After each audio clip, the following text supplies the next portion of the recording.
8:10 de la mañana, estamos de vuelta con más de Buenos Días por BPI TV. Y en esta parte del programa analizaremos las últimas noticias de la región y del resto del mundo con Alejandro Linares, periodista e internacionalista que nos acompaña el día de hoy. Alejandro, feliz día, bienvenido. Hola Marjorie, buenos días, feliz lunes para ti y para toda la audiencia. Así es, Alejandro, un tema que ha sido noticia en estos últimos días es el pronunciamiento de la jueza Sara Cockerill del Tribunal Superior de Londres, que falló el viernes pasado a favor de la Junta del Banco Central de Venezuela, designada por Juan Guaidó, en el caso del oro de Venezuela depositado en el Banco de Inglaterra. ¿A qué se debe esta decisión de la justicia británica? Explícanos un poco.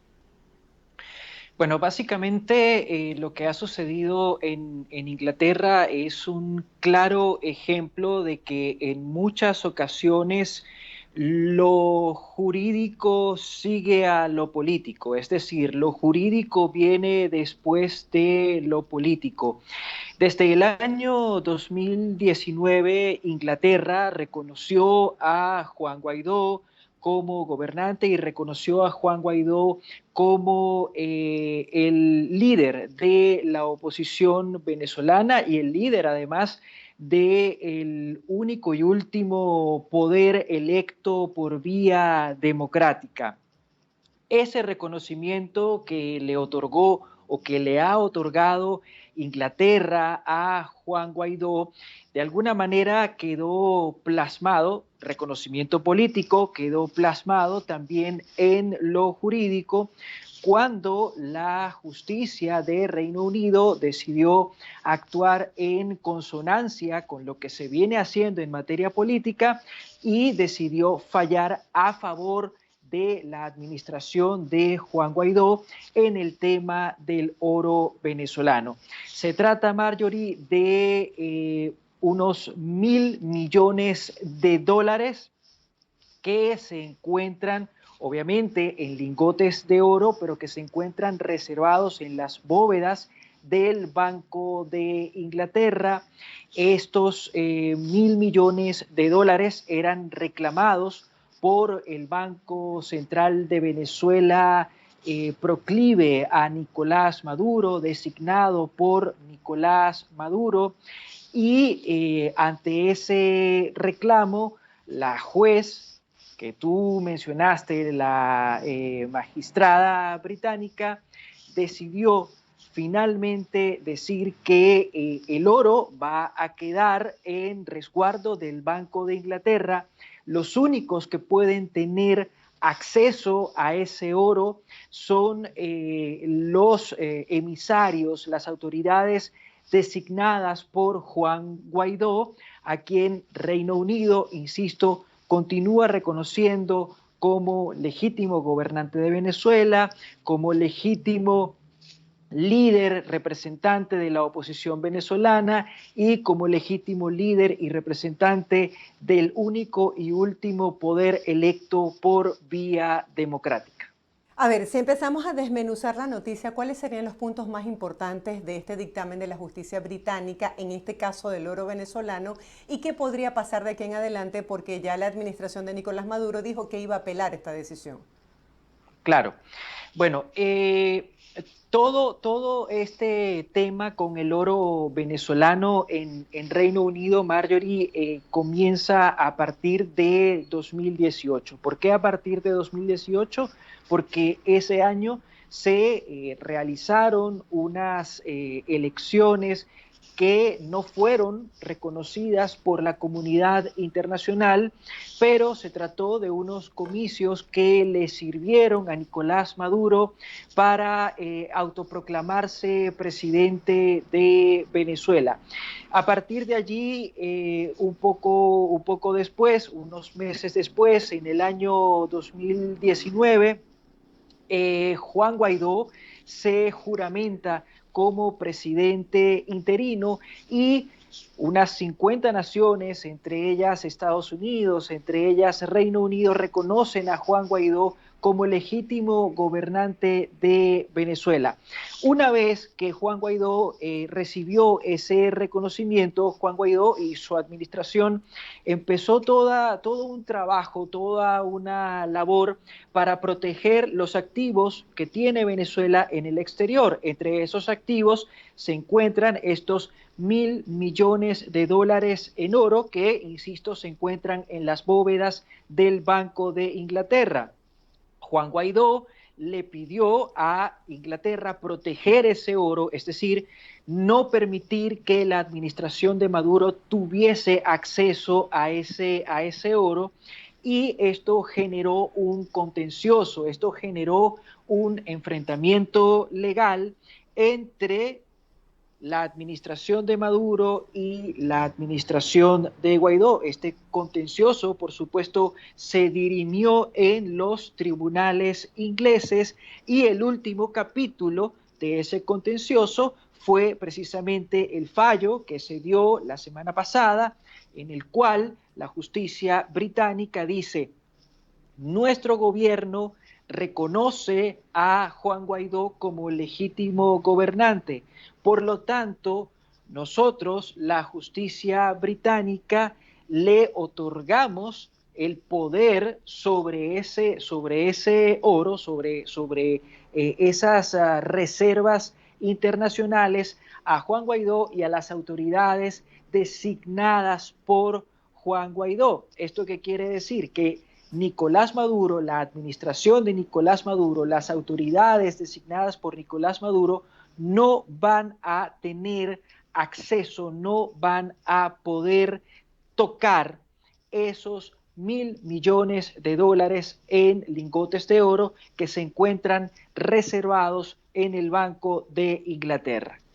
Juan Guaidó tiene la independencia desde el punto de vista tangible de tener acceso a este dinero, y cómo el pueblo de Venezuela, el ciudadano de a pie, puede recibir esta noticia. Sí. ¿Cómo y a partir de cuándo va a tener acceso la administración de Guaidó a este oro? Eso está por decidirse, eso lo va a decidir la justicia británica en una próxima audiencia. Lo que ha hecho la justicia británica hasta ahora ha sido fallar a favor de la administración de Guaidó y decir: a este oro solo puede acceder Guaidó, o solo puede acceder la administración de Guaidó, no puede hacerlo la administración de Maduro. Insisto, el cómo y el cuándo está por decidirse. ¿Y qué representa esto para los venezolanos? Esto, claro, hay un tema, hay una apelación que obviamente va a ser presentada por la administración de Nicolás Maduro. Esa apelación tendrá que dirimirse, y solo después de dirimida esa apelación vendrá otro fallo en el que la justicia británica, la justicia inglesa, dirá cómo y cuándo puede acceder Juan Guaidó al oro que está reservado en Inglaterra. Ahora, ¿cómo puede ser interpretada o qué significa para los venezolanos esta decisión? Bueno, a mi modo de ver, significa una garantía, significa la garantía de que ese oro, de que esas reservas van a estar bien resguardadas, van a estar bien custodiadas en el Banco de Inglaterra, y no van a ser utilizadas por la administración de Maduro para fines que no son o no serían los adecuados. Nosotros sabemos, por una parte, que los alegatos de la administración de Maduro dicen que ellos pretenden utilizar ese oro para poder conseguir insumos, para poder conseguir recursos, para hacerle frente a la pandemia por la COVID-19. Ese es el alegato que ha presentado la delegación de Maduro, los abogados de Nicolás Maduro hasta este momento.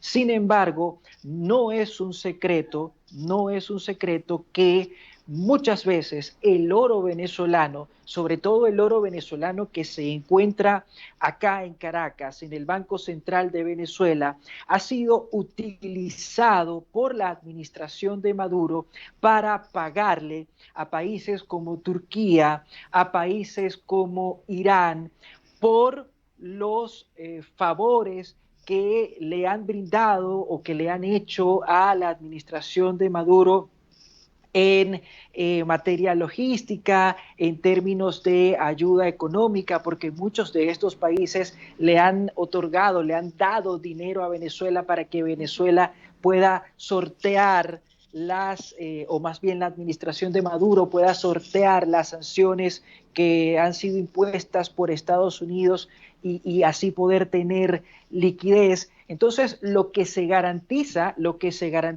es que esos $1.000 millones en oro se van a mantener intactos y se van a mantener bien resguardados en las bóvedas del Banco de Inglaterra. Bueno, eso es una buena noticia, pero ahora vamos a hacer la transición, Alejandro, sobre otro tema que está en el tapete y tiene que ver con las relaciones entre Venezuela y Colombia. El canciller de Maduro, Carlos Faría, y el canciller designado por el presidente electo de Colombia, Gustavo Petro, pues se reunieron la semana pasada en el estado fronterizo del Táchira. ¿Cuál es tu análisis acerca de estos encuentros y las expectativas que se tienen con respecto a la toma del poder de Gustavo Petro para el próximo 7 de agosto? Sí, a ver, sin duda se trata de un giro de 180 grados en lo que tiene que ver con las relaciones colombo-venezolanas.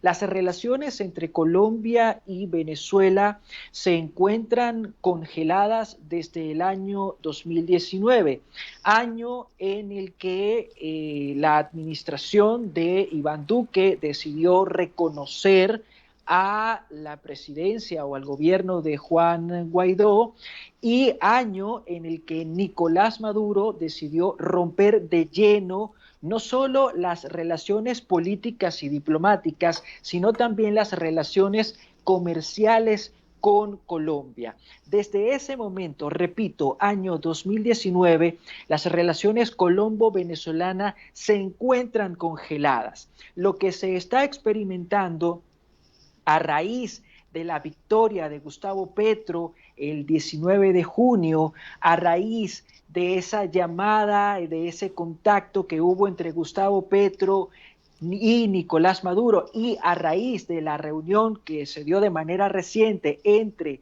el canciller designado por Gustavo Petro y el canciller de la administración Maduro, lo que se está viviendo a raíz de todo eso es simple y llanamente un deshielo, un descongelamiento que nos va a llevar a una nueva dinámica, a una nueva dinámica que va a entrar en vigor a partir del 7 de agosto, que es precisamente el día en el que asume Gustavo Petro la presidencia de la República de Colombia. ¿En qué se va a traducir esta nueva dinámica? Esta nueva dinámica se va a traducir, por ejemplo, en la reapertura de embajadas. Se va a volver a abrir la embajada de Venezuela en Colombia, se va a volver a abrir la embajada de Colombia en Venezuela, se van a designar y se van a intercambiar embajadores, pero además se van a designar funcionarios consulares. Durante las elecciones yo llegué a comentarte, Marjorie, por ejemplo, que muchos ciudadanos colombianos no podían votar en Venezuela porque en Venezuela los consulados se encontraban cerrados y eso obligaba a los ciudadanos colombianos a movilizarse hasta Colombia para poder votar. Esa situación a partir del 7 de agosto va a cambiar. ¿Por qué? Porque se van a reabrir los consulados, se van a designar autoridades consulares, se van a reabrir los consulados y esto va a traducirse en que, por ejemplo, los venezolanos que se encuentran en Colombia ya no necesitarán venirse a Venezuela o irse a otros países, a consulados en otros países para tramitar documentos. Perfectamente van a poder tramitar sus documentos en los consulados venezolanos que estén en Colombia. Lo mismo va a ocurrir con los ciudadanos colombianos que se encuentren en Venezuela. Perfectamente van a poder acudir a sus consulados y van a poder tramitar sus documentos en los consulados colombianos que se encuentren en Venezuela. ¿Qué otra cosa va a suceder? Bueno, que se va a restablecer, va a haber un restablecimiento de la dinámica económica y comercial a través de la frontera. El intercambio comercial, el intercambio económico entre Venezuela y Colombia se da más que todo, por no decir que principalmente a través de esa franja fronteriza, a través sobre todo de los pasos fronterizos oficiales. Ese intercambio comercial se va a retomar y eso, por supuesto, que va a beneficiar a los comerciantes colombianos, a los comerciantes venezolanos, pero sobre todo a los comerciantes colombianos y venezolanos que se encuentran en las regiones fronterizas. Te estoy hablando, por ejemplo, del norte de Santander o de Arauca en el caso de Colombia. Te estoy hablando, por ejemplo, del estado Zulia o del estado Táchira en el caso de Venezuela. Sí, Alejandro, los economistas ven con muy buenos ojos esta reapertura porque hablan justamente de la reactivación comercial en esta zona fronteriza y dice que va a beneficiar a ambos países, pero también los analistas han alertado sobre los peligros, es decir, sobre qué medidas se pueden tomar desde el punto de vista migratorio y de las bandas que pudiesen operar en esa frontera común. Brevemente quisiera que nos hablaras sobre esto para pasar al siguiente tema. Sí, a ver, el restablecimiento de las relaciones políticas, económicas, diplomáticas, comerciales entre Colombia y Venezuela va a implicar un gran reto y ese es un reto logístico que tiene que ver con la seguridad en frontera, es decir, con la seguridad de los ciudadanos venezolanos que quieran ir hacia Colombia, con la seguridad de los colombianos que quieran cruzar hacia Venezuela, con la seguridad de los funcionarios que van a estar destacados atendiendo a esos migrantes en puestos de frontera, pero también con la seguridad que se relaciona con el hecho de atajar, contener, controlar a los grupos irregulares, léase bandas criminales, léase ELN, léase disidencias de las FARC, que actúan a lo largo de los 2.200 kilómetros de frontera común que tiene Venezuela con Colombia o que tiene Colombia con Venezuela, como se quiera ver.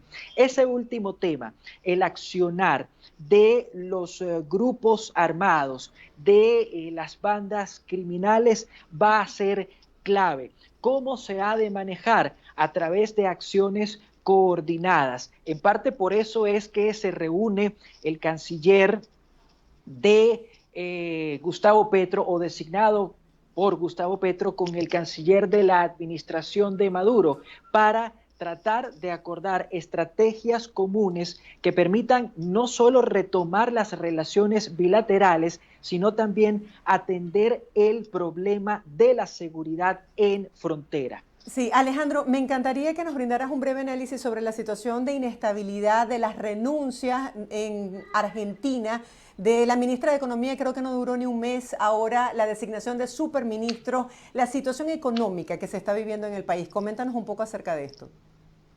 Sí, bueno, en efecto, la señora Batakis, quien asumió hace poco como ministra de Economía de Argentina, estuvo apenas 24 días en el cargo. Como tú bien mencionaste, como tú bien mencionabas, no duró ni siquiera un mes en la cartera de Economía.